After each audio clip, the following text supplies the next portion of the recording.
For more on finance, we're joined now by James Gerrard from financialadvisor.com.au. James, good morning. Now, Parliament's resumed. Labor has introduced this legislation to cut student debt by 20%. It was a big election promise. We heard it was popular among young people in particular. Do you think it was a good idea, though? Good morning, James. Yeah, it's $87 billion of student debt that the government provides across 3 million students. And as you said, the government's proposing a 20% forgiveness of the debt, which would be about $17 billion. And while I think it's broadly a good idea, I do think that the government could fine-tune the way that they're going to do this to be a little bit more equitable. And what I mean by that is that the people that benefit the most by this change is people who have very large university student debt. So that's people doing medical degrees and law degrees, people who've just graduated from university as well. And so I think they could do things to try and make it more equitable, because you have to think about the situation of, say, somebody who's just graduated from university, they have a $50,000 student loan, they're going to get $10,000 reduced off their student loan balance. Whereas somebody doing that same degree, but if they are in their first year of university, they're only going to get a few $1,000s at most reduction in their balance. And then you have to think about people like myself, mature age students who are doing postgraduate studies, and we're also working full time.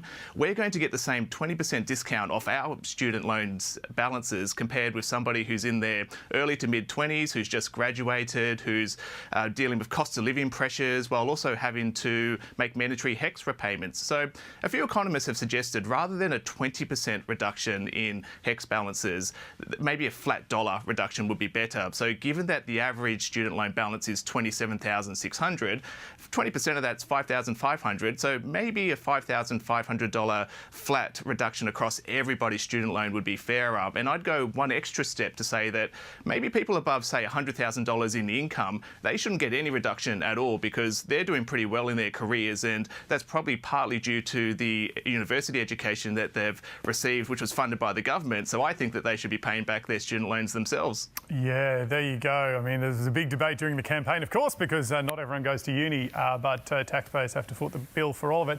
James, we don't like to think about this too often, but everyone should probably have a will as part of their plans for when they leave this mortal world. A recent dispute went through the High Court and it showed that things don't always go to plan. Tell us about this situation and what we should be doing.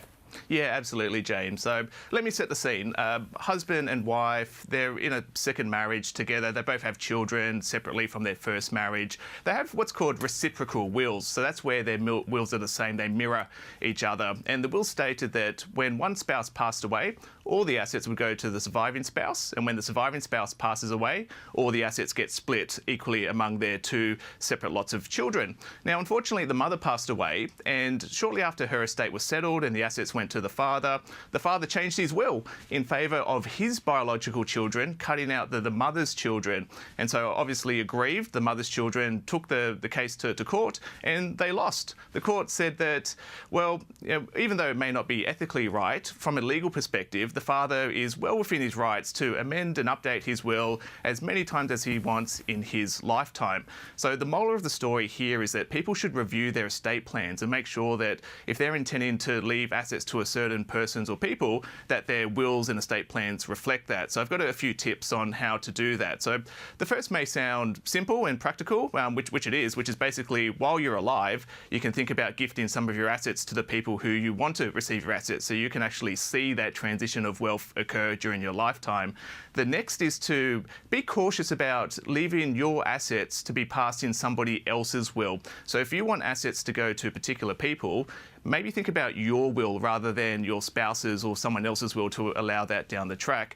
And the last tip I'd have is regards to houses, people's homes. So most people don't realise that there's two different types of ways that you can have the title for a family home. There's joint tenants and tenants in common. So under joint tenants, if two people own a property and one passes away, the property automatically goes to the other person. But under tenants in common, there's an identifiable percentage split. So if you have a property and you want to have that go to a particular person that doesn't actually own that property right now, say your children or grandchildren, you need to check your property ownership and see if it's joint tenants. And if it is, maybe seek legal advice with the view to think about changing it to tenants in common.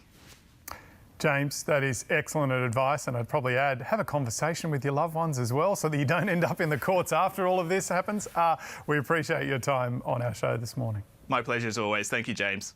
Big area, a lot of wealth getting transferred at the moment as well from older generations who have a bit more than younger generations, and one that's going to become a bigger issue.